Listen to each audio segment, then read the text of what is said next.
I think we're ready to go. Okay, so just as a reminder, everyone, just make sure you keep your mics off. Also, keep your questions very general. We can't answer any personal questions, but if you would like to reach out after to Housing Court Answers, you can call our hotline. The phone number is 212-962-4795, and we can assist you with any personal matters regarding any personal cases. Okay, and I will go ahead and turn it over to Joanna. Thank you so much for the introduction, Monique. So happy that a lot of y'all have joined, especially given that I know that most of y'all probably just getting back from holiday breaks.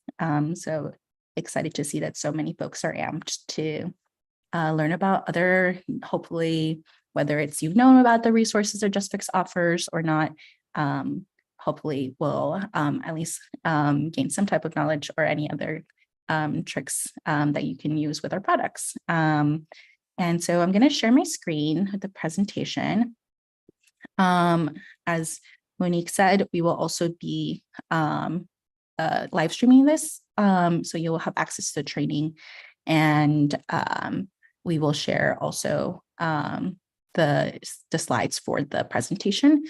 But yeah, so, oops, sorry. There we go. So yeah, so wait, why is this happening? Sorry. Okay, there we go. I wanted to still be able to see y'all. So yeah, so today we're going to be doing a presentation on researching buildings and taking action with JustFix. And so I'm Joanna.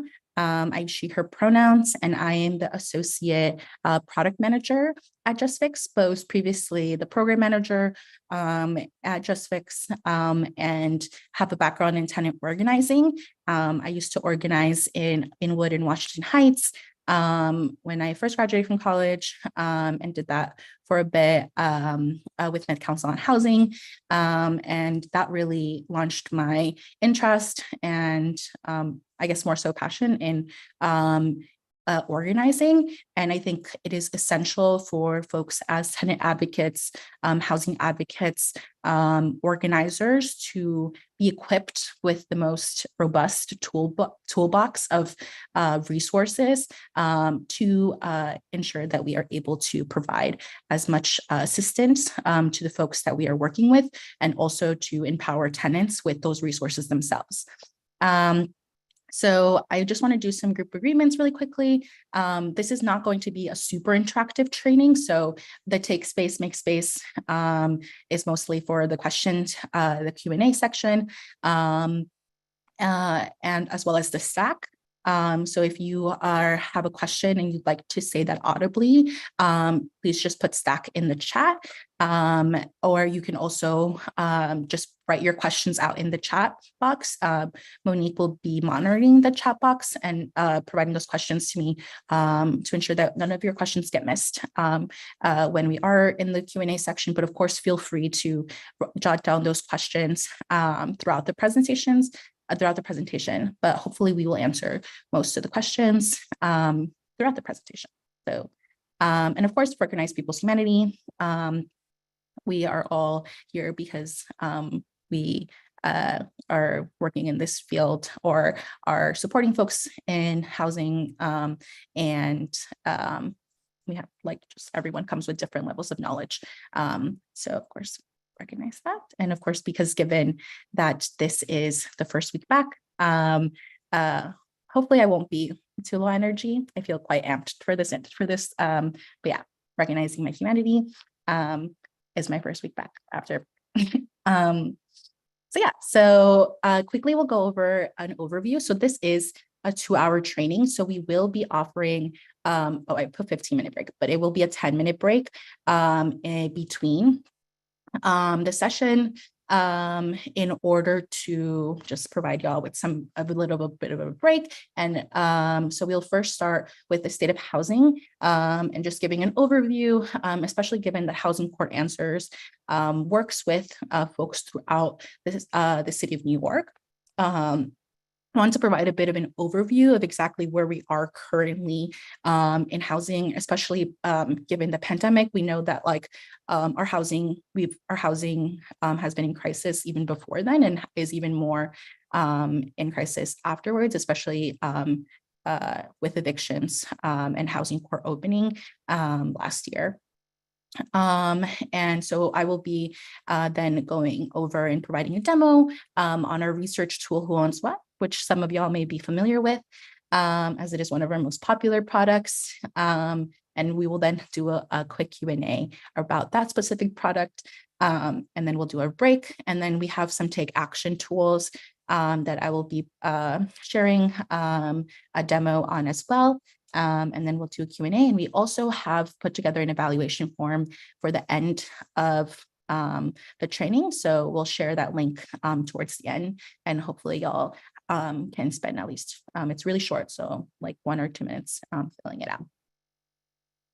So yeah, so for folks that aren't familiar with JustFix, the mission of JustFix is to co-create tools with tenant advocates, tenant organizers, legal advocates, with the goal of fighting displacement to achieve stable, healthy housing for all.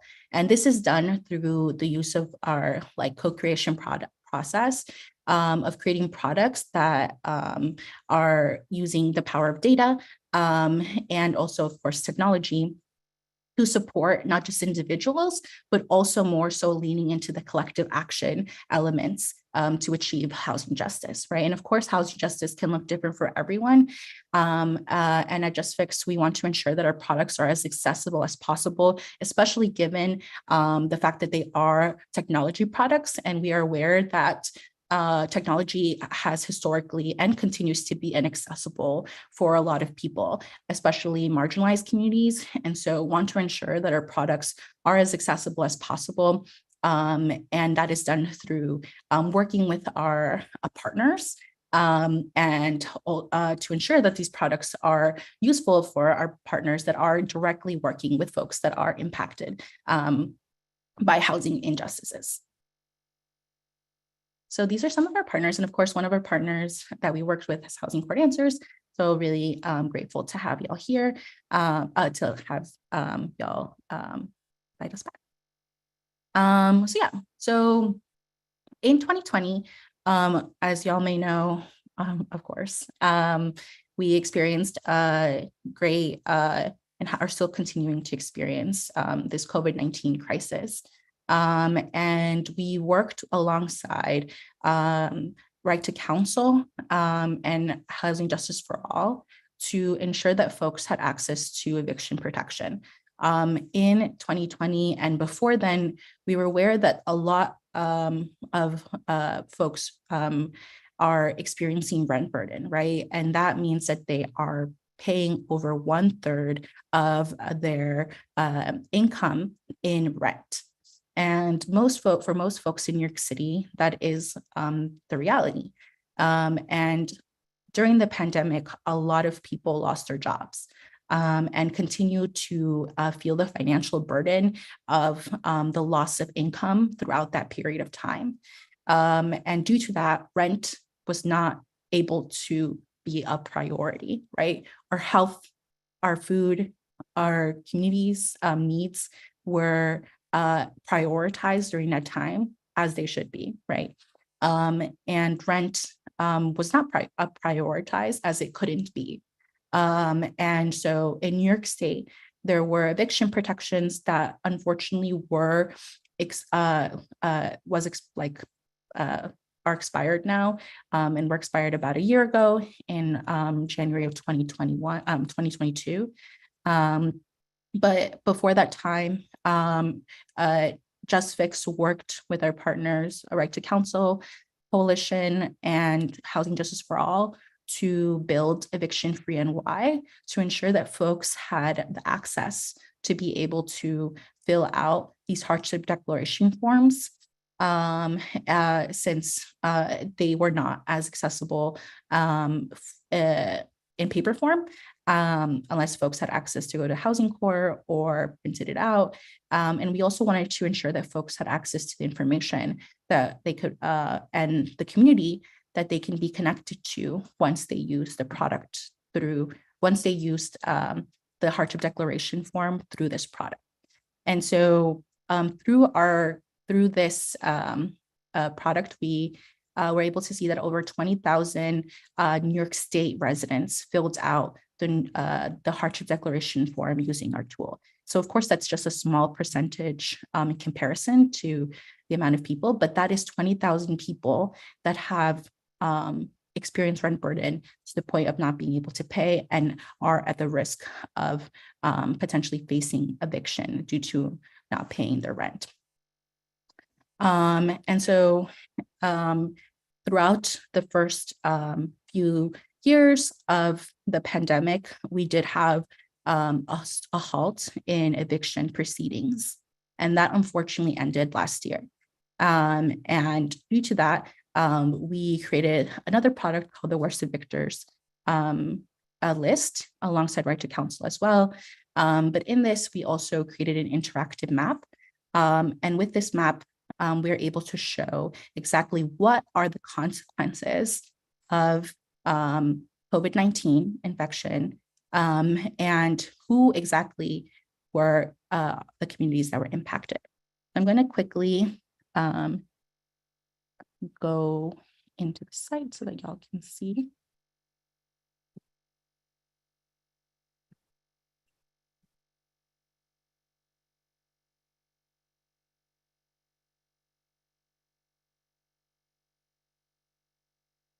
So yeah, so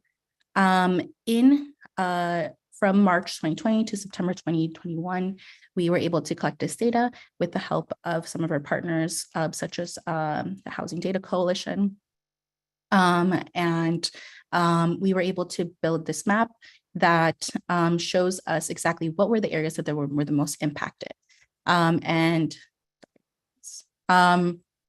So as we can see, the areas that are dark red are the areas that are populations of folks that have over 2,000 pending evictions by zip code.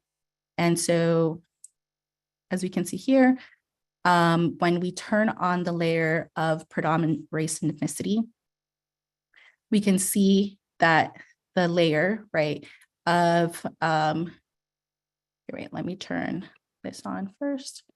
So we can see the communities of color, right, are mostly, as we know and work with likely, are in the Bronx, in deep Queens, as well as in Brooklyn, which is actually where I'm currently based, and parts of the Lower East Side.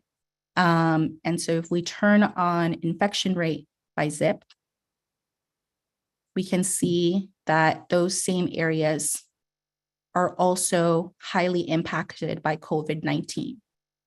So this is not news to us, of course, but this provides us a visualization.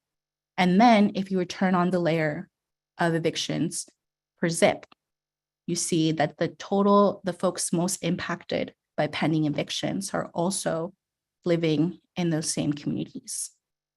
And so this shows us, of course, how dire it is that we are equipped, as I said in the beginning, with enough resources now, especially that we don't have these protections in place to halt evictions to the same way. And as we continue to see the lack of resources for Right to Counsel, unfortunately, right, which is a really great win that was achieved in New York City, but unfortunately the rollout of it has not been as successful as we'd want it to be. And so ensuring that folks are aware of how to stand up for their rights in regards to evictions is really important.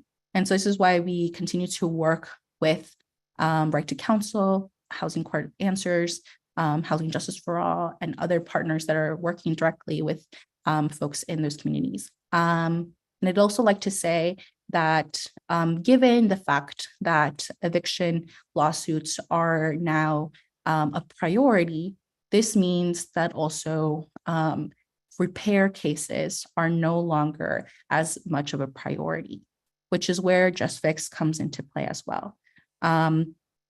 With that, given that the resources are more so being prioritized, especially legal resources are being prioritized towards eviction cases. This is where JustFix fits in perfectly, in that like we are able to still prioritize resources towards repair cases, as well as any other issues that folks have that like they've been experiencing on top of potentially eviction cases, right? And as we know, right, living in a safe home, safe and stable home, is not just being able to stay in your home, but it's also being able to inhabit a home that is like healthy for you to live in, that does not have dire repairs, violations. And so it's important for all of us to be able to have resources available to share with tenants regarding what their rights are for getting repairs. So yes, I want to make sure that I'm sharing the right screen. Okay.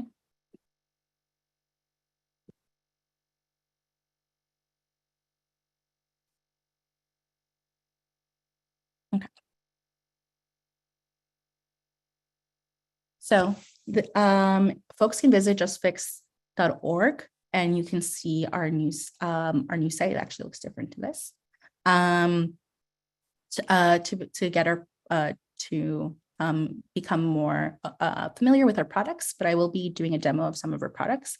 So this begins with research. So one of the most important things that you can provide to folks is the ability to research their building, to have an awareness of exactly what is this target per se, right, that they are facing. Their landlord, what is the portfolio? And in New York City, although we have some of the most progressive public data policies in place, we also know that a lot of them are at the discretion of landlords, and they still do whatever that they can to ensure, and the real estate lobby, to ensure that property ownership is not as transparent for folks. And so Who Owns What was created in order to unveil these property ownership patterns using this public data that is available and is not accessible. And so what it does, it provides you a snapshot of the current conditions and recent history around the building that you're searching, as well as the associated portfolio.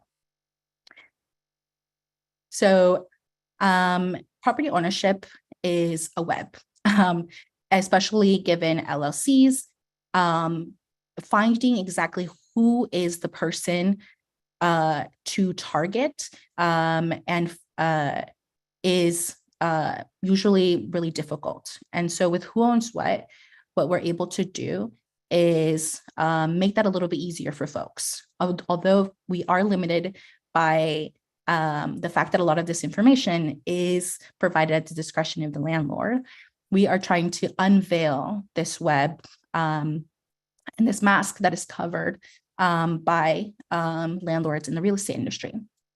And so we use Who Owns What as a means to display landlord information and also give you a breakdown of exactly who is behind the building. And so buildings require HPD registration, even though there are some that are not registered. On our site, we are able to show folks exactly when this registration was last updated, so that folks are aware when there is an expiration in place, which may be due to property owners changes, or just because their landlord has chosen not to maintain the registration up to date. Or if the owner lives in the home, or if it's like too small of a building, right? But I wanted to ask all of y'all, when you are researching a building, what are key pieces of information that you look for? So please feel free to add in the chat or use the stack to unmute and say out loud.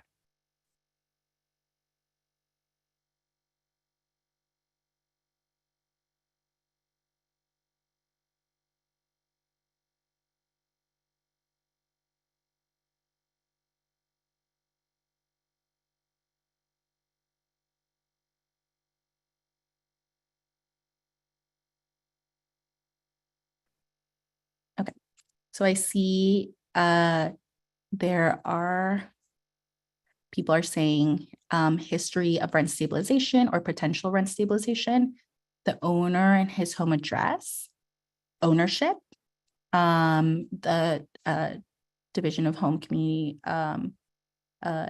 Renewal registration or DHCR registration, and certificate of occupancy validity.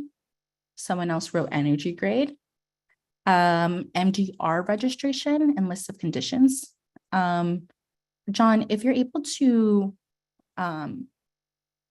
let us know what MDR registration is. Sorry, I'm not aware of what that is. Johnny also said list of violations, federal involvement, regulatory agreements. Oh, the multiple dwelling registration. Thank you for that.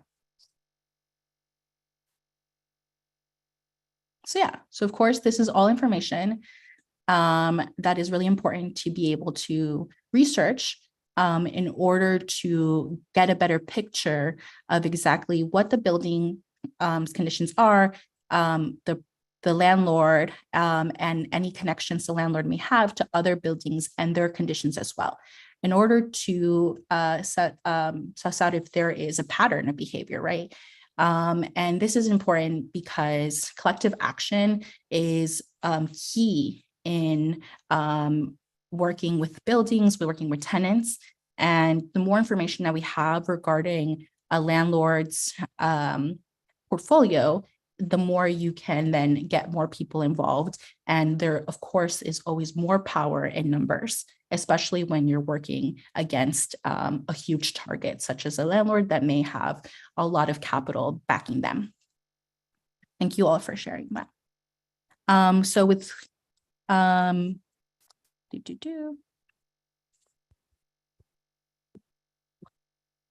really dislike that it makes me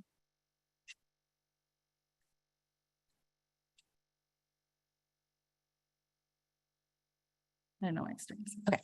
So what WhoOwnsWhat does is, although we do not have all this information listed on our site, this is of course all great ideas.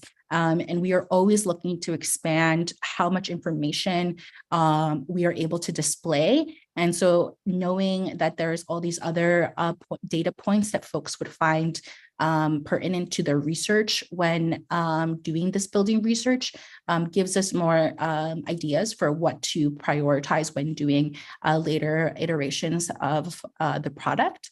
And so what WhoOwnsWhat does is it consolidates all building and landlord related information into one portfolio, right?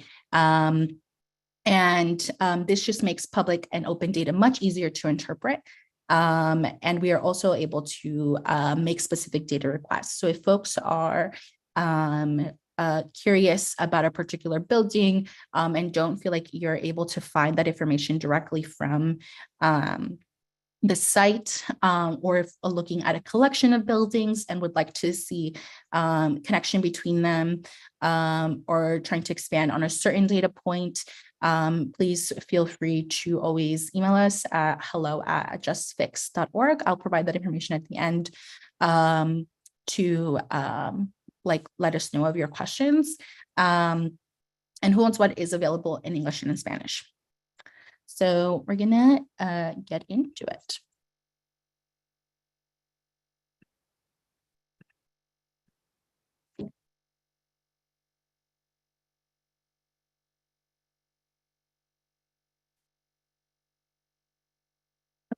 So this is what WhoOwnsWhat now looks like. It looks a little different than maybe folks may be familiar with, since we did have a rebranding recently. But you are able to switch to the old version if you'd prefer. On WhoOwnsWhat, you are able to search by address, but also by landlord name. This was a highly requested feature by folks, and now we're able to offer that for folks. And we also have some sample portfolios of landlords that are notoriously known for being bad actors. But I appreciate if someone can offer me an address of potentially a building that you're curious on looking up or have previously been working with or currently are working with that you'd like to share for this demo. Can I get an address?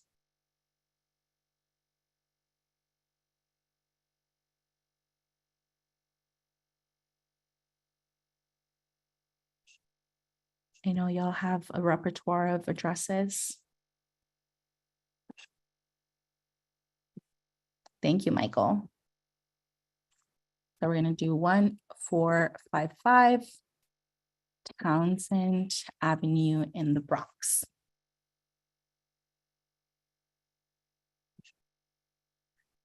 Thank you. Okay, so as you can see, this is actually a really great example. Thank you so much for sharing this, Michael. On WhoOwnsWhat, what folks are able to get see is exactly these data points, such as rent stabilization units, how many units, when the building was built, open violations, total violations, and these data points are brand new.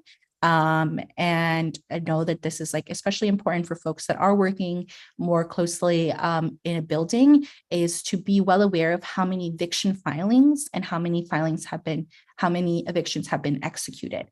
So you are able to hover over a box to find out exactly where this data comes from. So our eviction cases are sourced from Housing Court, and this data comes directly from OCA, or the Office of Court Administration. And this was done due to our partnership with Housing Data Coalition, which I mentioned before, has also helped us in a lot of other data visualization projects. And similarly, our evictions executed is actually information that we were able to get from the New York City Marshal's Office. And so we also work with Housing Data Coalition as well as ANHD, which some of y'all may be aware of, which is also a housing organization in New York. And we work together to clean, geocode, and validate the data. And this was all originally sourced from the DOI. And so this is data that we really worked hard to be able to display, since we know how important it is, especially for folks working in buildings or trying to find pattern behavior within a portfolio, being able to see exactly where these evictions are happening. So as you can see here in this portfolio, there have been 33 eviction filings since 2017. So that's since the past 5 years, and 1 eviction executed. And unfortunately, we are not able to provide very granular information, but that's why it's important for folks to be able to have this information when they are working closely with those buildings, so they can find them more granular information when they are speaking to tenants there. Another feature that's really useful for folks is the 311 complaints. 311 complaints are really useful to provide that picture, once again, of exactly what are the conditions that folks are experiencing. And we did over the last 3 years, so we can find the most relevant ones. And complaints, we chose to use complaints over violations, especially since we know that violations issued can be a little bit more difficult for folks to open, especially since HPD a lot of times can close violations quite quickly, and even if the issue is not resolved. And so complaints are able to show a more accurate depiction of exactly how many folks are reaching out to 311 about the issues that they're experiencing. So in this building, we can see that heat and hot water is one of the biggest issues that folks have been facing in the last 3 years. And as we know right now, it's right in the middle of winter, although I know we haven't really been experiencing a lot of cold weather. Heat and hot water is still a requirement, especially in the evenings when it is warmer like it was yesterday. And so this is the information that some of y'all pointed out is important when doing research of a building. And so the landlord, all this information is sourced from HPD. And so this is a crucial point just because given that it is sourced from HPD, we are well aware that this is all information that is self-reported. And given that the HPD registrations are self-reported, they may not exactly identify who is the owner of the building, but it does show you exactly who is responsible, given that the HPD registration does is a requirement to for exactly who will be if HPD were to sue the landlord due to violations, they would be suing those folks that are appointed in the registration. And so even if this isn't the big kahuna, this is exactly who would be responsible. If we are exploring other ways because we know that through ACRIS, the financial data, we are able to potentially find a more accurate picture of exactly who is responsible for the building financially, which is, of course, the target that you may want to consider when starting a campaign or working with a building. And of course, it offers you the address. And the address is important because any correspondences that you may want to have to the landlord are always should be done in a format that is admissible in court. And so phone calls are not advisable, but text messages, emails, and letters through the mail are especially if they are certified, which provides you with a tracking number. So a tenant or yourself is able to ensure that the letter was received, which I will later on be showing a product that we have that does offer this service for free, is the recommended formats for communicating with a landlord or property management company. It also shows you who the agent is and the LLCs or the corporations behind the building, and any useful links. This right here is something I want to move our attention towards. This update right here is a result of a change that we made to the back end of exactly how we calculate portfolios. As we know, the LLCs make it really difficult for us to be able to actually determine what is an accurate portfolio. And so we made some changes, and due to that, we are now able to offer this visualization of connections. And so this is a huge portfolio, as you can see, but you're seeing a big portfolio when two parties share the same business address, and we group them as the same portfolio. And just because large corporations tend to use the same business address, even they'll have multiple LLCs, but the same business address. And so when that's the case, we group those together because we know that LLCs will be formed just when they purchase one building. So you have for this address an LLC and a next address another LLC, but at the end of the day, they're all connected by the same business address. And also because some large corporations are a bit more complicated and may share personnel and financial stake with other related companies. And this will all show up in this large portfolio. And so we understand that, of course, this may not be the most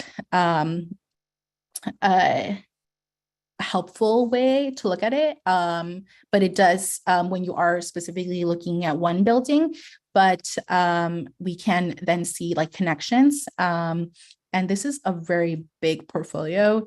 And so it'd be great to like zoom in and you'll able to see right here, this is the address we're looking at in yellow, owns. And so we see that Mark Engel owns this building that we're researching, but they are also connected to all these other folks that are then connected to all these other buildings and are all linked to a few business addresses. And so you can see they all share this. Mark Engel also shares this business address at 1601 Brookdale in the Bronx, which is connected to all of these other entities that are then connected to all these other business addresses and properties. And so this is what I mean by unveiling the web that is, or undoing the web that is property ownership. And we do also provide the ability for folks to switch to the old version, since we know that this is also for folks to, oh, sorry, I think someone unmuted. If it's possible for everyone to stay muted throughout the presentation, that would be great. And so as you can see here in the previous version, there are less buildings associated to the portfolio. And so this may give you a smaller like pool of buildings to start off with. But if you are curious about the bigger picture and finding these other connections, I do highly recommend using this data visualization, especially as you work out if you are doing like portfolio organizing, portfolio-wide organizing, and want to really dive deep into the information of like who is behind this building and who they're connected to. This is like a really great resource for that. And so you can see like this is like a huge difference, like 188 buildings versus 940 buildings. However, we do know that that's given the fact that this resource is meant for folks to like have like a better understanding of portfolios, this may be like too big of a portfolio. So we've also taken that feedback into account and are trying to find ways to ensure that folks have the most accessible format to do research across the portfolio. And so we will be launching a few new features. So this is, I guess, like some coming soon features that will hopefully be helpful for that, so that you could still see this huge data visualization and also be able to hone in exactly on the buildings that you want to do your research on. Okay, and so when you do go into these tabs, sorry, I think it's loading up the address again. Here, let me just do it again. 5.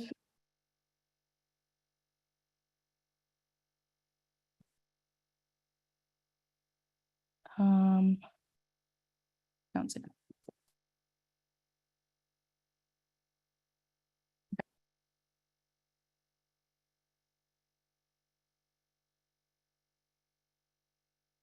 Being a little slow. Sorry about that.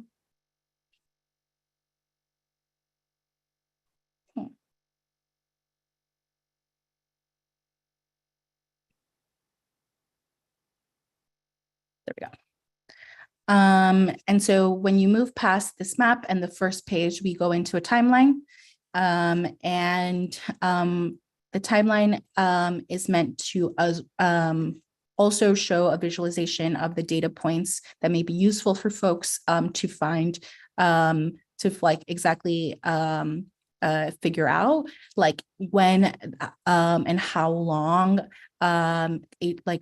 there have been issues in the building. So we have also included a last sale indicator. And this is because a sale of a building can lead to a lot of changes in a building, especially if it goes from a small landlord to a corporate landlord.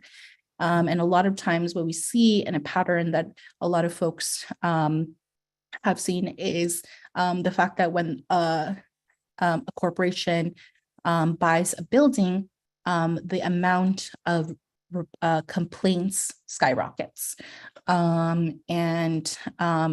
This is, of course, can be due to the fact that like folks are way more aware of the fact that there's this like change and want to do what they can to fight against it, but also because a lot of changes happen when a corporate landlord buys a building.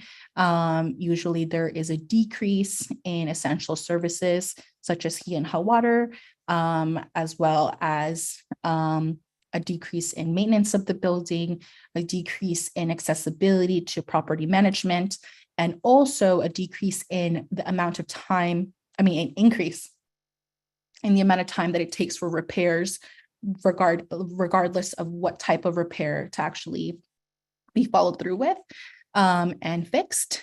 And so as we can see here, there has been consistently a lot of issues in the building, but it seems like they have bettered and then got worse.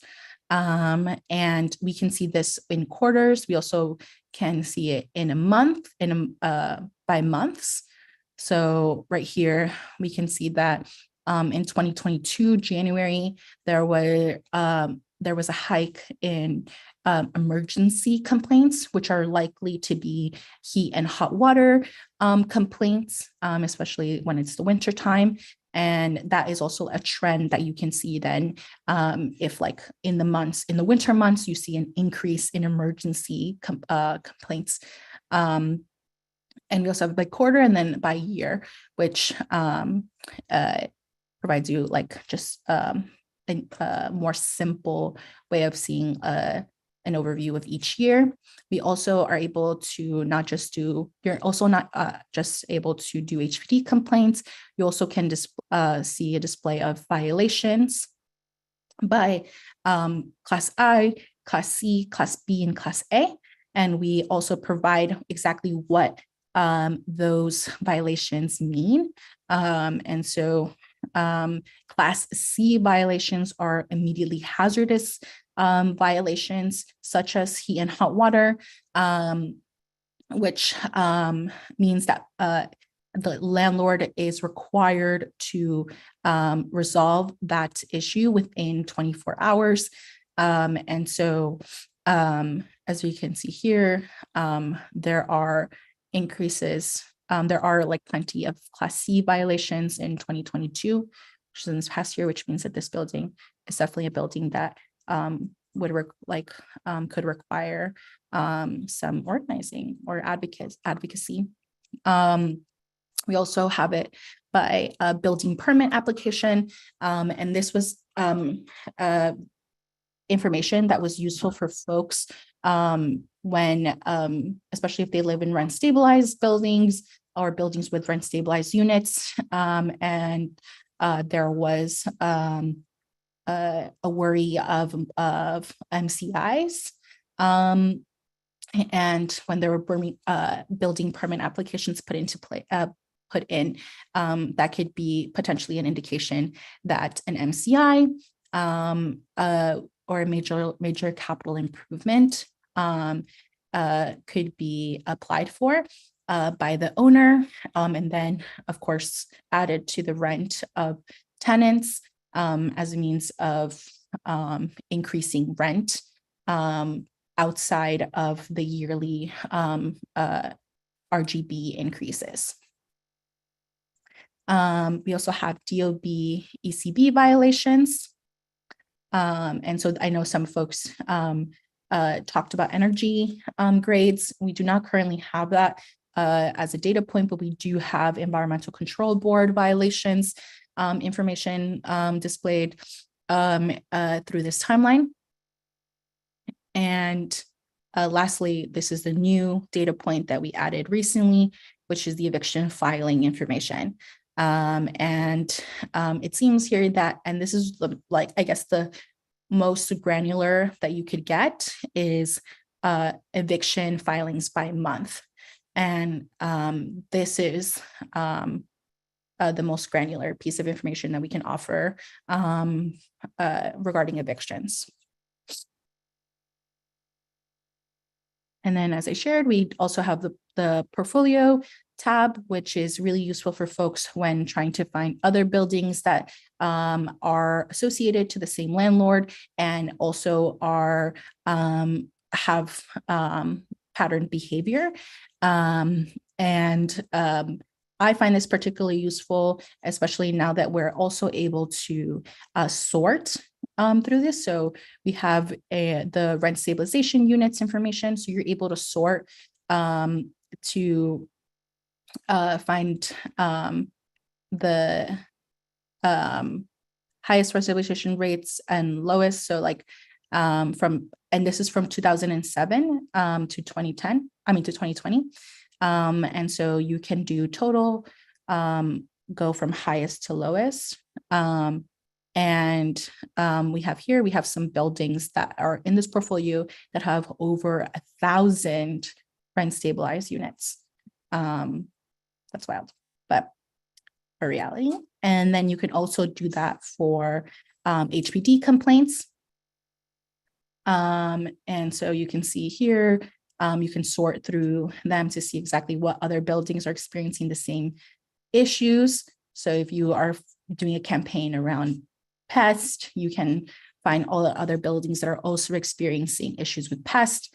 If you're doing a heat and a hot water issue, you can campaign, you can find other buildings that are also experiencing this issue.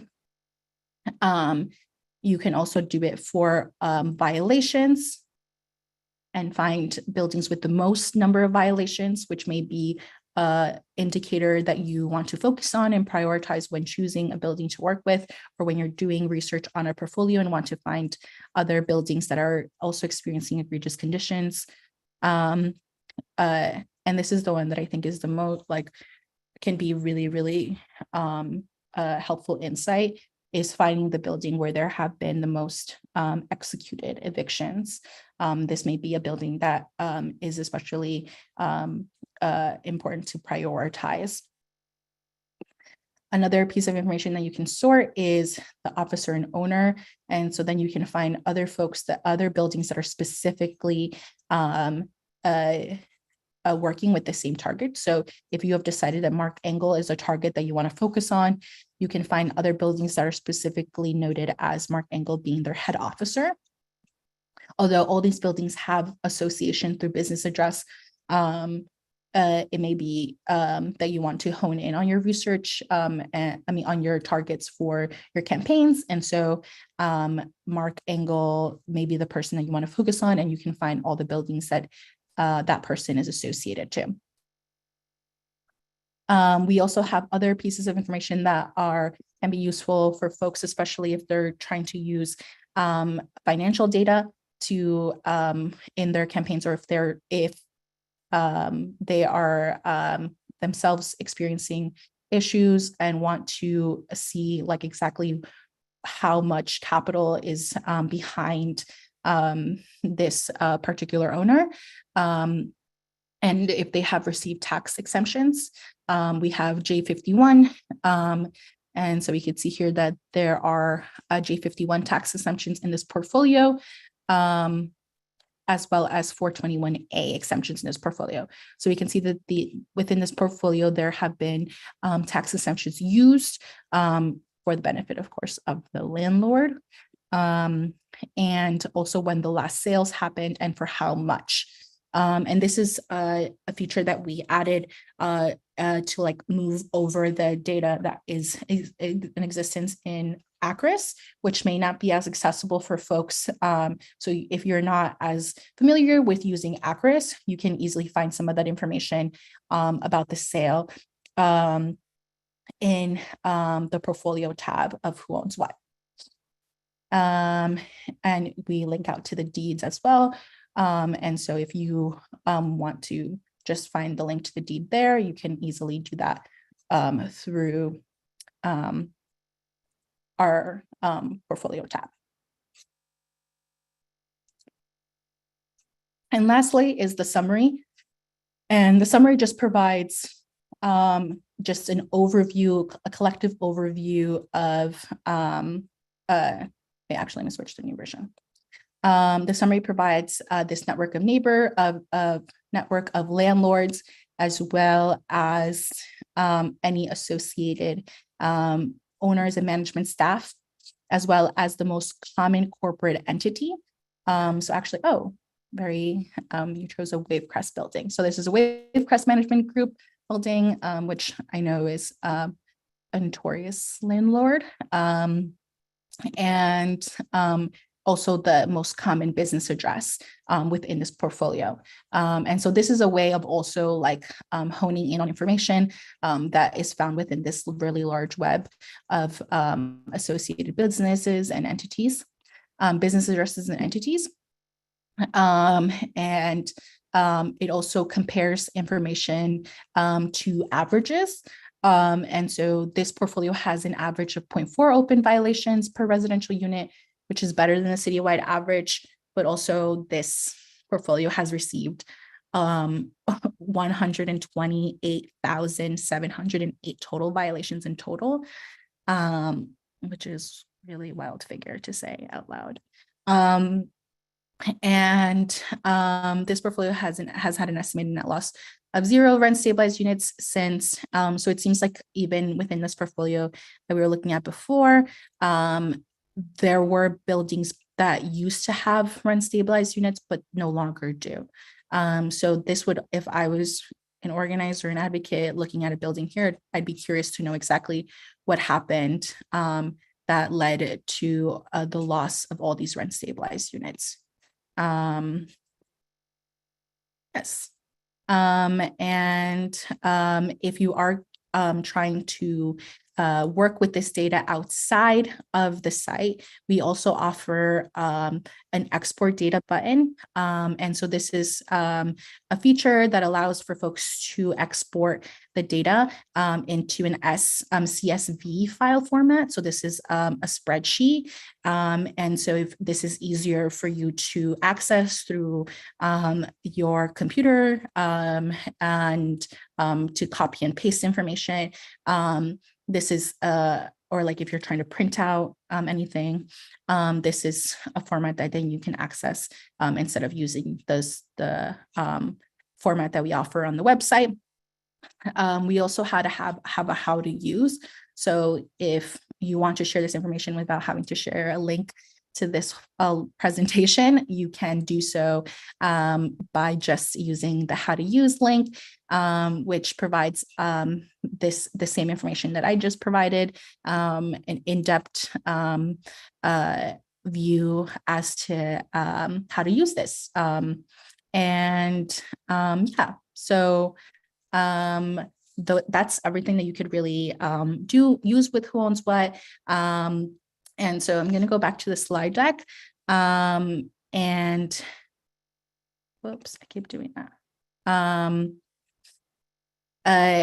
The slide deck, if you are curious about all this information that I just outlined for all of y'all, since I know it's quite dense, you can also, like in the slide deck, I did provide this information so that if you just want to use the how to use website or the slide deck as your resource, that is also up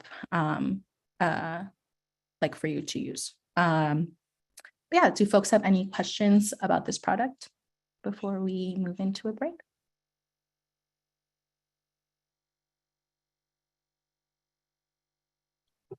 Yeah, there weren't any in the chat. There was one that Satish addressed, but let's see if something comes in now. So the slide deck, we just shared it again to answer that question.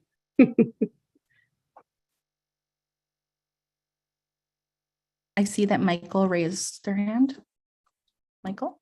Yeah, thanks. I was just wondering if there was a way to find out how many supportive housing units there are in a building.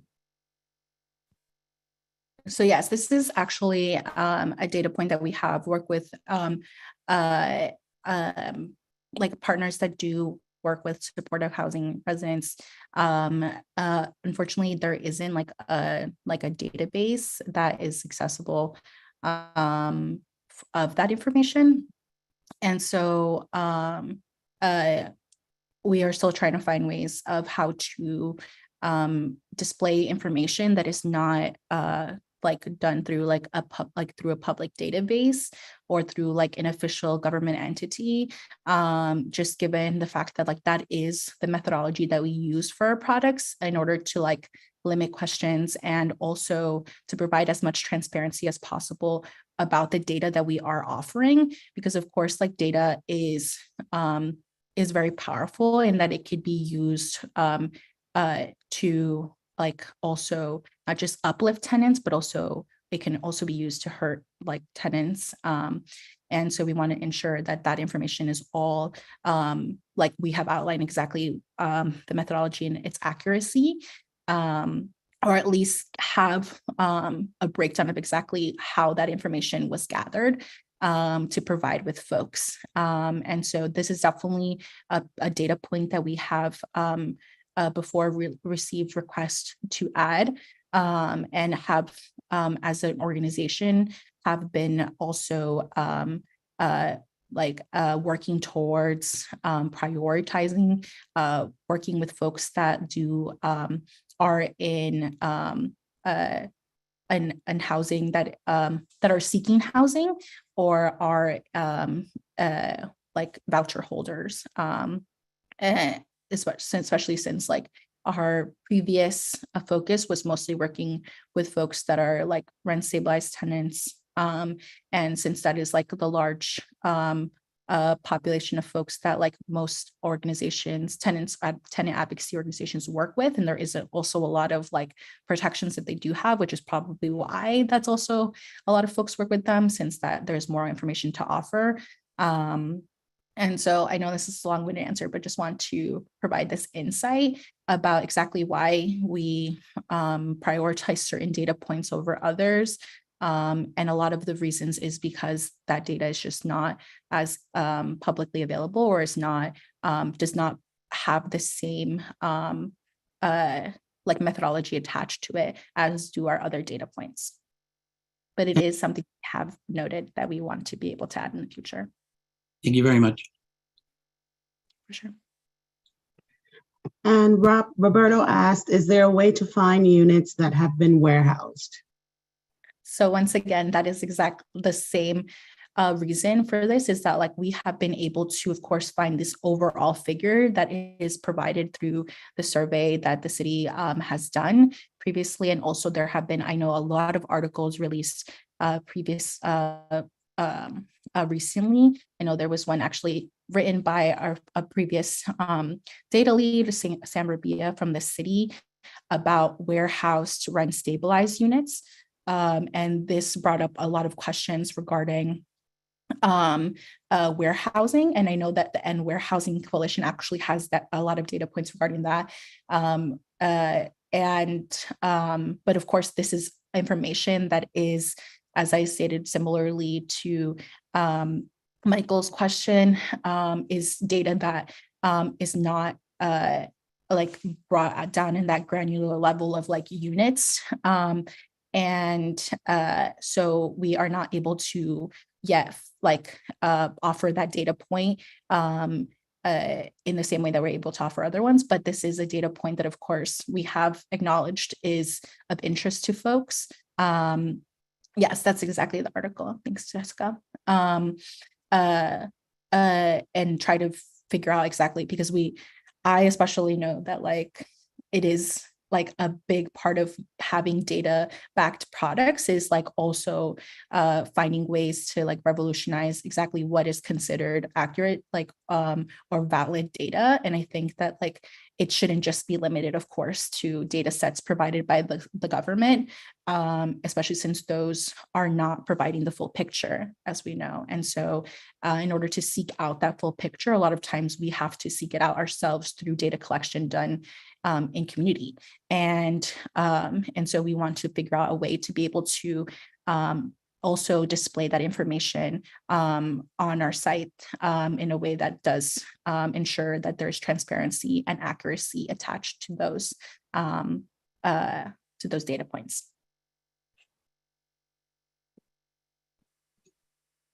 Thank you. There are no other questions, but I just want to point out that Jody did share the Twitter page for the End Warehousing Coalition. So that's very useful. Okay. So since we don't have any other questions, I suppose we'll go ahead and break for 10 minutes. So we'll come back about 4:13, everyone, and resume part 2. Yes, thank you. So we'll be back at 4:13.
Hello, everyone. Hope that 10-minute break was a good rest.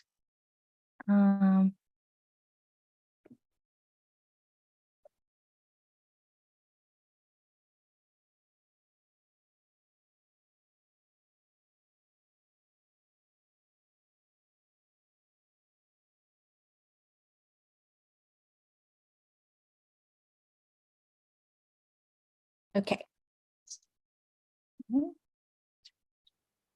Okay, so we're going to jump right in again. I will be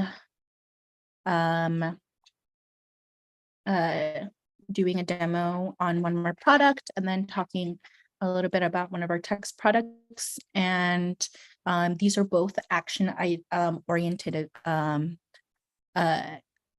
products, which means that if you do use these products or recommend them to folks, it will lead to them accessing information or of soliciting information to their landlord. This is when you are organizing a building or working with tenants, taking action, especially as a tenant or with the help of an advocate, is in a crucial step to empowering the tenant to and reshifting the power from the landlord to the tenant. And it is a right that tenants have. And so let's take some action. I'll be first doing a demo on our letter of complaint tool. Warranty of habitability is the right that tenants have to live in a safe, stable, and secure home. And this includes the right to repairs. Regardless of whether you are paying rent, if you are a voucher holder, if you have a court proceeding, like a non-payment or any situation you are experiencing outside of repairs, if you are a tenant living in an apartment and making you a legal occupant as if you live over in a unit for over 30 days, this is regardless if you have a lease or not, you have a right to repair. So of course, taking action is really, it's important to know what is the status of the tenant regarding their the housing type that they live in, and also all that other information I just listed, because although warranty of habitability is a right that tenants have, tenant rights are adversarial, which means that without you being aware and enforcing them yourself, your landlord is not telling you or enforcing them themselves. And in addition to that, a lot of times landlords rely on the fact that tenants are not aware on their right to repair and use fear as a way to ensure that tenants do not ask for repairs or feel that they are not entitled to a right to repairs. So whenever working with a tenant, I always like to remind them that they have a warranty of habitability in their household.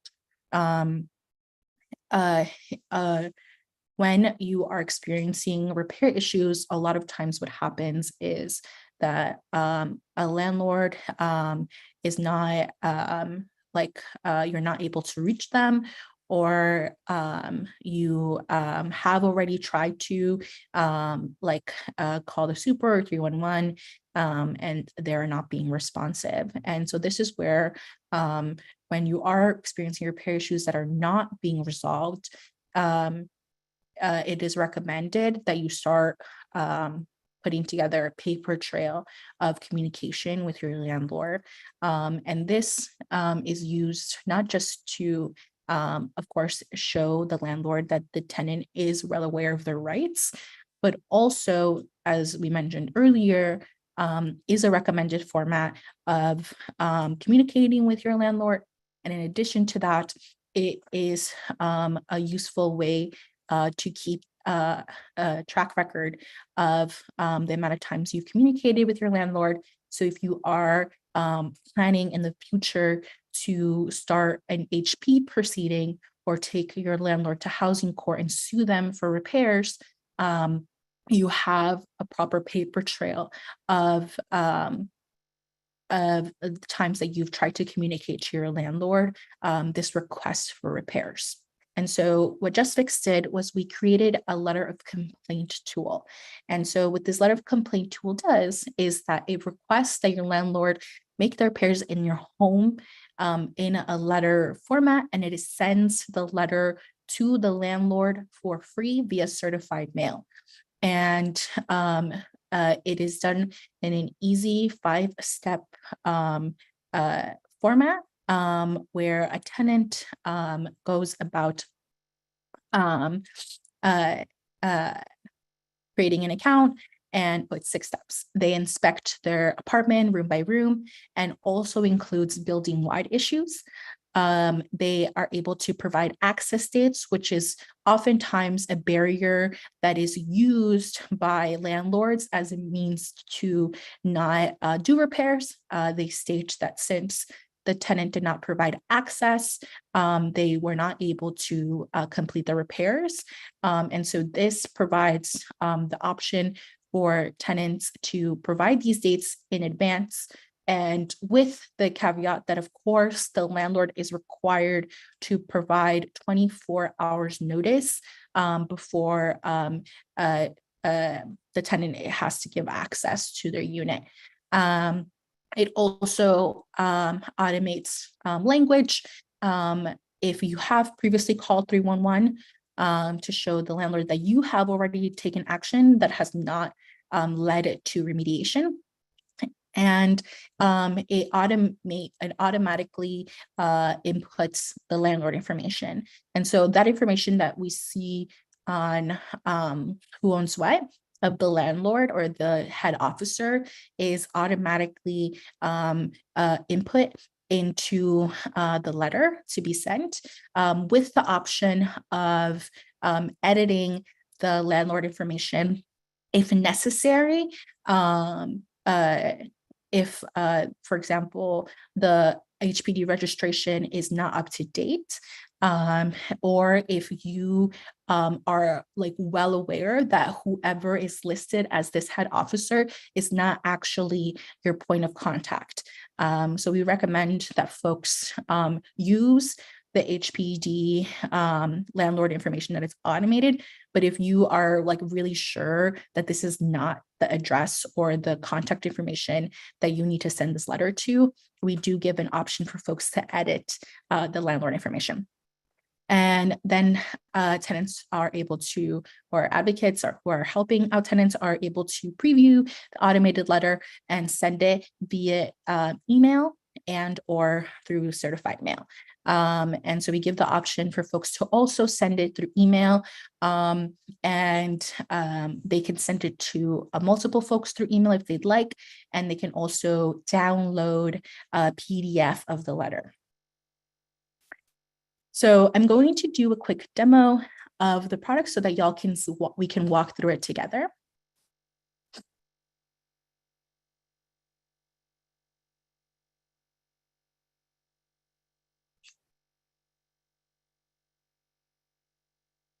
Here we go. And so this is the demo site. So this won't actually send an actual letter at the end. I will be asking once again for an address. So that would be helpful. I know folks wrote other addresses, but if folks can send another address in the meantime, that would be great.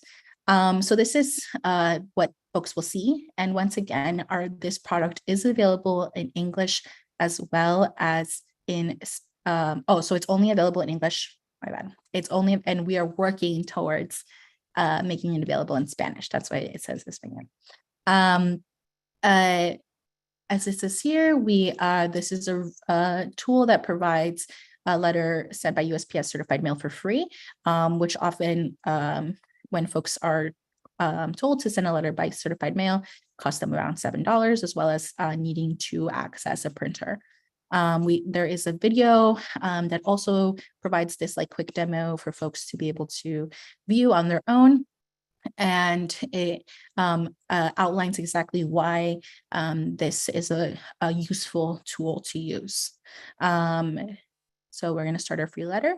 One of the things that we have done for this in order to ensure the safety and privacy of folks is that folks do have to create an account in order to create this letter.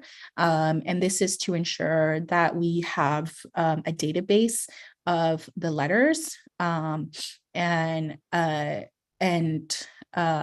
to ensure that there are unique users attached to each letter. Just because just so that we have like a good like a repertoire of like exactly who is sending a letter and that they are like individual users, and so that each person is only sending one letter, although we are potentially looking at changing that so that folks can send multiple letters, which we did offer in one of our products that is similar to this that we have for LA tenants in California. But I'm going to quickly go through this. So I'm just going to put Jane Doe. We also have a preferred name option for folks that do not go by their legal first name. Or and this is also done so that like whenever we as JustFix communicate with this user, they are able, we will refer to them by that name. Can someone give me an address again?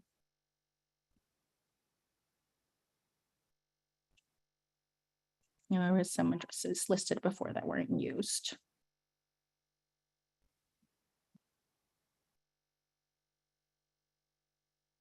Thanks, Jessica.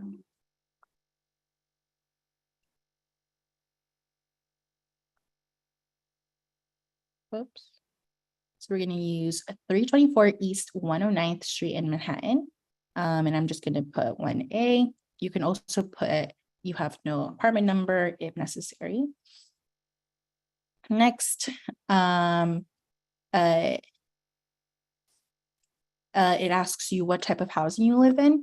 And this is also important because especially when you're using this tool, when you are sending a letter or deciding to take action, your housing type is important for you to know and for us to be aware of so that you are aware of any of the risks that you may take, any of the risks you may take on by using this product, especially if you live in unregulated housing. So it's mainly for unregulated tenants. So folks that do not live in regulated housing, it is, we always are wary of the fact that since they don't have a right to a lease renewal, a point of retaliation can be, although not legal, right, to retaliate and evict a tenant, or I guess more so not renew their lease because they were asking for repairs. It is very much so a reality for a lot of folks that if they live in unregulated housing, which means they do not have a right to a lease renewal like rent stabilized tenants do, then they can potentially risk not having a lease renewed if they use this. So we want to ensure that folks are aware of that. So if you do choose market rate, it will let you know about the risks. So although retaliation, of course, is illegal and New Yorkers are entitled to repairs, if you do use this tool, your landlord could retaliate by raising the rent or sending a termination notice once your lease ends. And so we do this so that folks are well aware of exactly what the risk is when taking action. So let's just say that it is that they live in market rate housing. And so I'm just going to put a random number. And we also have email as optional, since this is a point of accessibility. A lot of folks don't have emails, and mainly just use their phone and through text message to communicate with folks. And so we didn't feel like it was necessary for folks to have an email address in order to create an account. Okay, so once you're in, you are able to view an outline of exactly what you will be doing when using the product. We also have some information regarding exposure to COVID-19.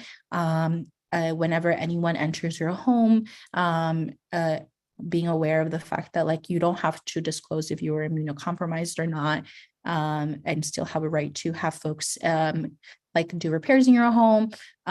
We do a request in the letter that folks do follow social distancing guidelines or mask wearing when doing repairs in the household, especially if the tenant will be there.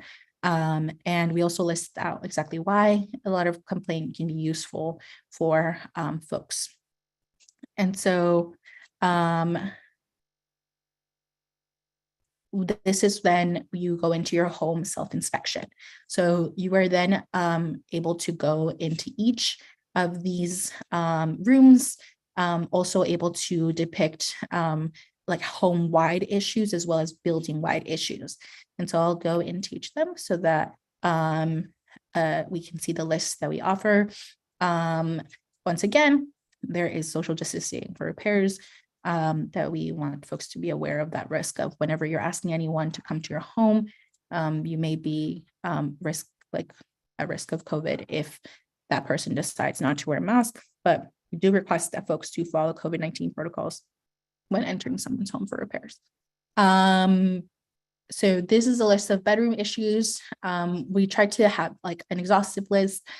We are always looking to update this list. And as we iterate on this product, we will be expanding the issues that we offer for folks. But here I'll just select some of them. So let's just say ceiling leaking, window glass broken, and then folks are able to also put up to 6 additional custom issues.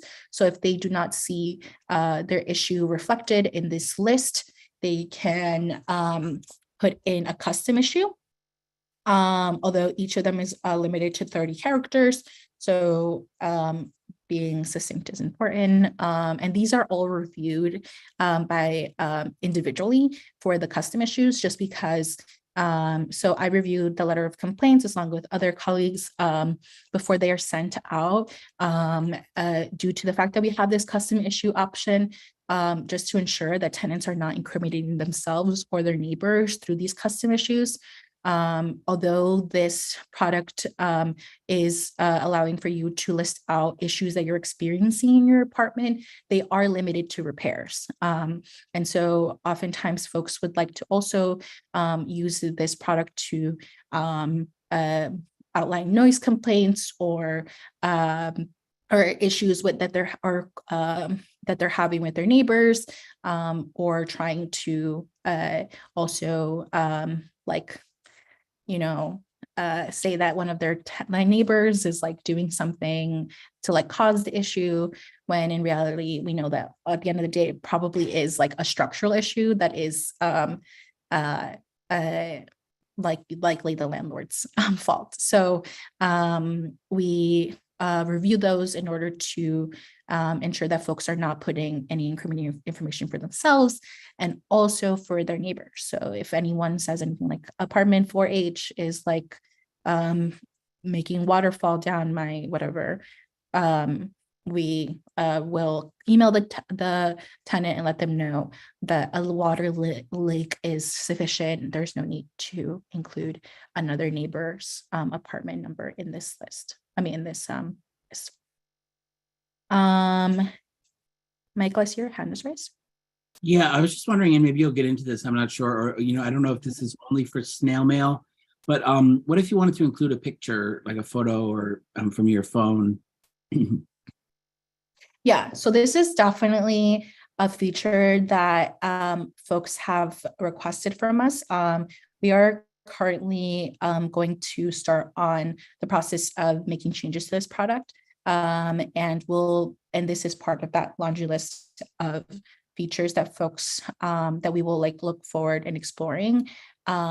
Right now, what we recommend when folks want to include a picture, and especially if they are working with an advocate, this may be a bit simpler since the process is not clearly outlined in the product, is to download the PDF and then yourself attach pictures to that PDF that you send to the landlord. And so it requires a more manual approach. Even if you want to like print out pictures and attach those to a printed out version of the letter. But then that, of course, will require you to send a letter on your own. We currently do not offer the option to send pictures just because there's like technical feasibility issues, especially since it would require us to ensure that like folks aren't uploading pictures that like are harmful for any person working at our job. So, and yeah, so that is something that we are looking into trying to offer folks in the future. So hopefully we'll figure out a way to do that. That is not this manual format that I currently let folks know, especially if they are an advocate working with a tenant, that that's the way that I recommend folks do it, which I know is not ideal. And the most customized you can get at the moment is just through the custom issues. Thank you.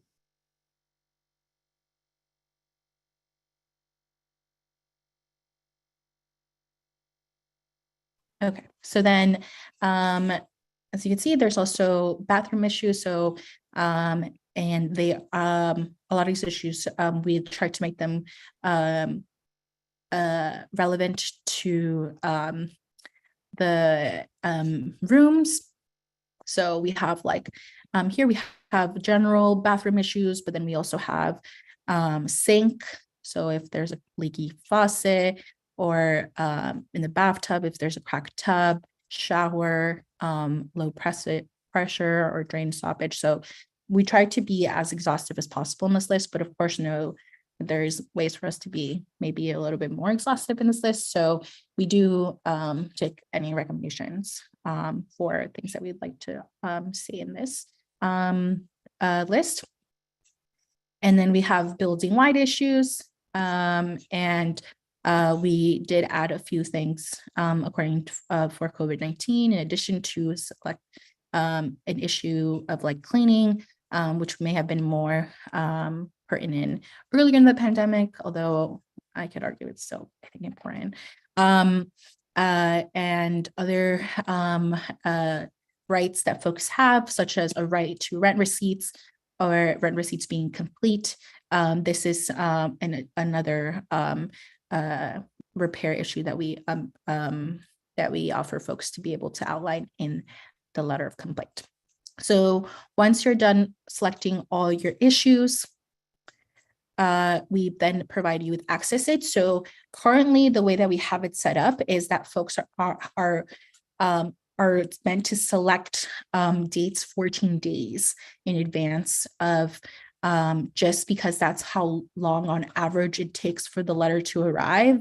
And so this is something that we are aware that, like, if there is an egregious condition that can't wait that long, that this is why we recommend this as like a means for paper trail, and likely what an action that is taken once other approaches have been taken and repairs have not been done.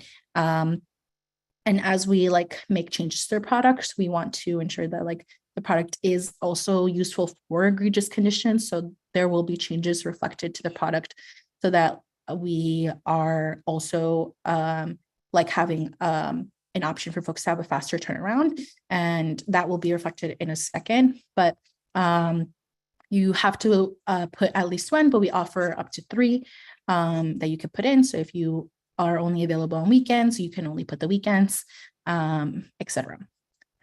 And then, as I said before, your previous attempts to get official help.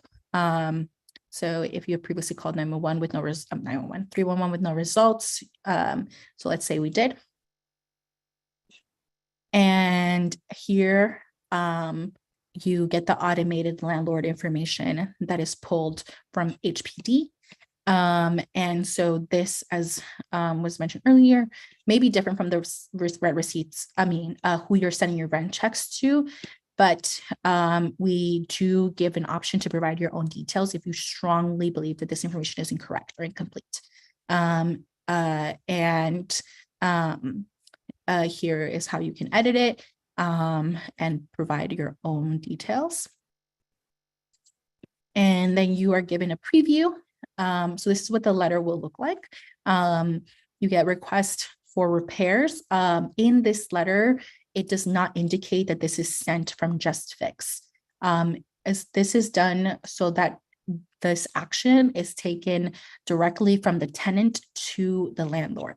And we are just like the middle person doing this, but or offering the service, but we are not reflected as an advocate in this, since we do not claim to be advocates. We just provide this product, and the relationship, whoever the landlord should be contacting should be the tenant or the advocate that they're working with. And so that is whoever the number is listed out here. So this is the number that is usually attached to the account. So if you're an advocate and you'd like to include your number or create an account for your number when you're helping someone, although as I stated earlier, we do have we only have the ability for unique users. So if you are using your number as an advocate to make an account for another tenant, you can only do that once. So if that's something you'd like to do and you'd like support from, you could definitely contact me. I have figured out other ways to support tenant advocates that want to help out multiple tenants sending letters, but it is not a format that we currently offer just through this current user experience. And so, as you could see here, what it says is I need the following repairs in my home, reference below and or in common areas of the building.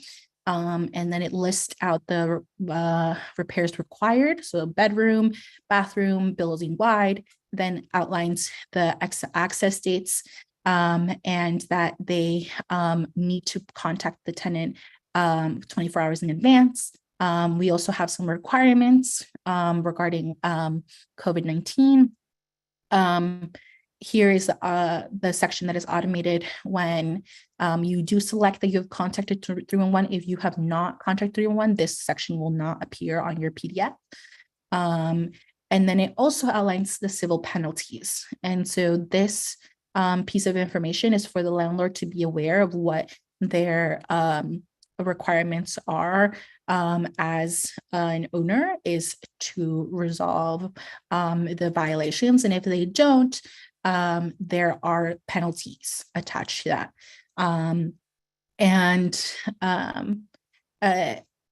As I said earlier, it just also provides the number of who to contact, and it does not reference JustFix. You can mail it yourself.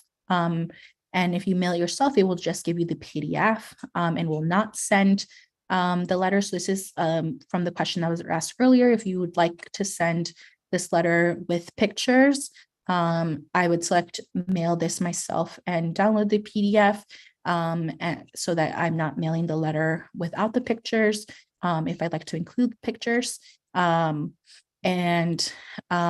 Since this is an action that tenants may be a little hesitant to take, we do have this other pop-up to make double sure that folks are ready to send a letter.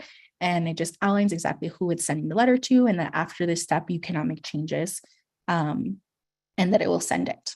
What I think is important for folks to know that are going to be using this product is that once you send the letter, we cannot undo it.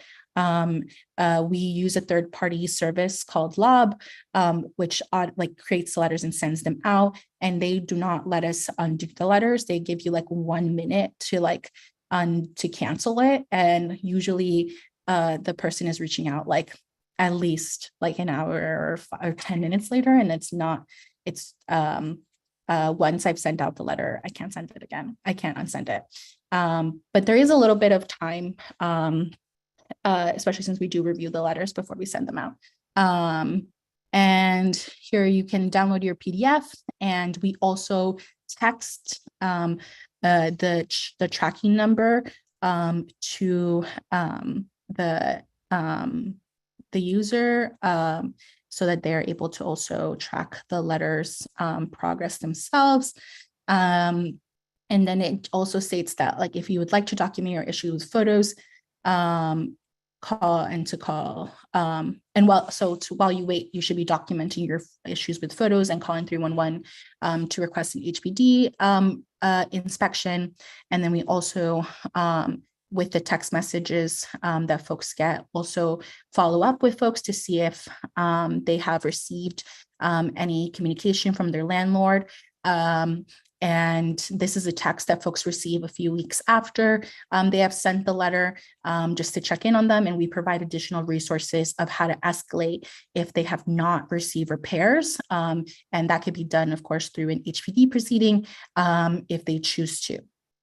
And you can also email the letter to yourself, someone you trust in your landlord. Whenever I work with tenants, I also recommend if they have been dealing with egregious conditions for a long time, they can also send this to their local elected official if they choose to also make them aware of a bad actor in their district. And then we have other links that are useful for folks when dealing with repairs. I also wanted to note that at JustFix, we also have a learning center, and we have learning center articles, and this is an educational component of JustFix that we have previously not used as often, but have edited and created these very informative articles that were actually written and edited by our policy and former deputy director. And so they are vetted, and really I refer to them often or send them out to folks often. And so we have how long does a landlord have to make repairs learning center article that has links to not just the letter of complaint, but also other resources that folks can refer to when dealing with repairs, since I know that there is often this referral circle that happens when dealing with repairs. And so being able to just have everything in one place. And I know Housing Court Answers is also a great resource for that. And so we have one as well that folks can refer to regarding repairs, and also about the heat laws. And we also have other ones that you can look at yourself through our website. And this also indicates how to deal with heat and hot water issues, especially since we know that this is a huge issue that folks face in New York City every season. #1 issue, lack of heat and hot water. And because we know these boilers are old or landlords don't want to give people heat. So we indicate exactly what is the process that tenants can take to deal with their heat and hot water issues. Before I go into the rent history tool, wanted to see if there are questions. Someone asked, what protection does a tenant have in a repair action and a landlord refusing to provide the previous landlord reference letter required to rent any future apartment? Refusing to approve the current landlord reference letter. Sorry. refusing to provide the current landlord reference letter, that is. Does that make sense? I can Yeah. try to restate it. Yes, please. So it seems like an empowerment that the landlord always has is that a tenant always needs and is expected to for qualifying to rent at any other, their next apartment, that to have a current landlord reference letter, right? That they're in good standing, this and that. And the landlord's under absolutely no obligation, as I understand it, to provide it. And so on the topic of repair actions, if they, 6 months later or whatever, are still sort of upset that you did this, right? Now you're on your way out, and they could just be like, yeah, we're not providing one, right? And there's no protections, it seems like. When you're an unregulated tenant? Yeah. Yeah. Yeah. I just, yeah. It seems like something that doesn't get talked about, but it's a big vulnerability because it's a prerequisite, right, to qualifying. The next landlord absolutely is expecting you to have a current landlord reference letter. Yeah. Yeah. So your hand is raised. Thank you. What I would say in that case is to use the HP itself and say, I'm not going to get a reference from my old landlord.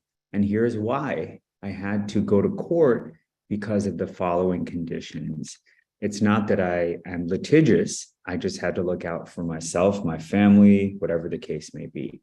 And that can be helpful. Now, some landlords might say, oh, you sued your landlord, I'm not going to rent to you. There's no way around that, unfortunately. But use the HP and say, I'm not going to get a reference but here are other references that I can offer from my previous landlord. Maybe I had a landlord before this one. And that's the only way I could think of to get around it. All right, great. Thank you, Satish. Appreciate it. Yeah, no, thank you, Ken, for the question. It is, of course, I think you bring up a great gap in protections, right? It's the fact that currently the process for applying for apartments is quite unregulated and leaves a lot of that at the conditions of the landlord. When you're very right, the landlord does not have to offer anything to the tenant about their previous behavior, but the tenant sure does. So thank you for that question. Is custom issues also relevant to noise issues coming from other neighbors? For noise complaints, given that noise complaints are often not HPD violations, we do not tend to allow for folks to send custom issues that are related to noise, especially since the main goal also of our products is to ensure that people stay housed. And when noise complaints come up and they are related to another tenant living in the building, it may lead to the landlord to target both of these tenants or one of the tenants and potentially not renew their lease or see them as a nuisance, which is then can lead to legal action by the landlord if they choose to evict them. They can use noise as that. And so we stray away from anything that can lead to a tenant, like tenant to tenant or neighbor to neighbor issues. And Satish, I see you said you can help answer this question for Eric. Yeah, sure. So the question is, largely HPs are very frustrating and judges don't often believe tenants, or they tend to try to give the landlords benefit of the doubt. And so what do you do in a case where the tenant's home all day, the landlord doesn't show up, and then the tenant says, I was home all day, they didn't show up, and the judge gives everyone a new court date? So here's what I would suggest. And so I was a tenant lawyer for 20 years before I joined JustFix, and I faced this situation many times. The first thing to do is to try to get an order to correct as early as possible. So an order to correct is like a judgment in a housing court case in an HP. And there's no defense in an order to correct for lack of access. That's not a defense. The landlord has to comply and there's no real reason, unless they didn't get served with the papers, why they shouldn't be making the repairs. So you got to try to get that order to correct as early as possible. However, lack of access is a defense at the contempt phase. So after you get the order to correct and the landlord still fails to make repairs, then you can seek contempt, which means the landlord is in violation of a court order. And the punishment for contempt can be fines and even imprisonment. And in very rare cases, landlords can be jailed for failing to comply with a court order. So what do you do in a case like this? You try to get the order to correct as early as possible and put the pressure on the landlord. And then if the landlord comes and says, I tried to do the repairs, nobody was home, then you've got to say, I'm ready for a hearing. Let's go to a hearing right now, rather than adjourn. It's their word against ours. And then you've got to make sure you have the evidence. How can you prove you were home? Did you have, a witness? Did you, videotape, use your phone to record the time that you were there? Obviously, you're not going to record the entire day, but were there other signifiers that you were home? Do you have, a slip from your job that you called out that day so you could be home? Whatever it is, be ready and push for that hearing as soon as possible. And if the judge is still going to adjourn the case, then you can say, well, make the adjournment tomorrow, make it next week, do it quick. And that's the way you get around this kind of endless cycle of adjournments and delays in housing court.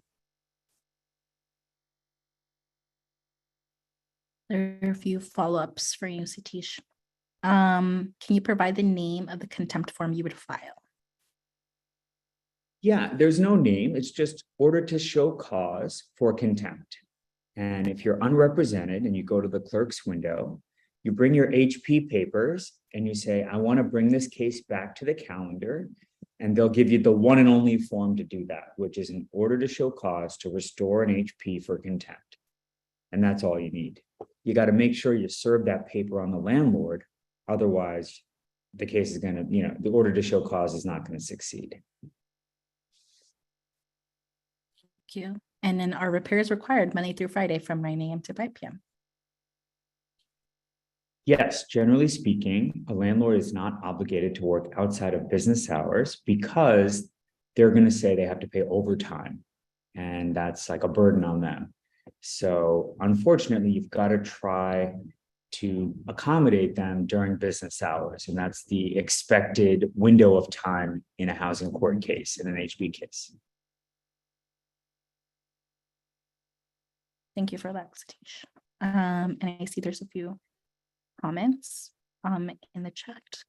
Thanks everyone for the interaction. And yeah, of course, it's always the responsibility for folks to speak up for themselves. And before that starts, it is important to know to be well equipped, and which is why JustFix wants to ensure that folks have the most robust toolbox to provide folks with, and so they could speak up for themselves and with their neighbors about the conditions in their households.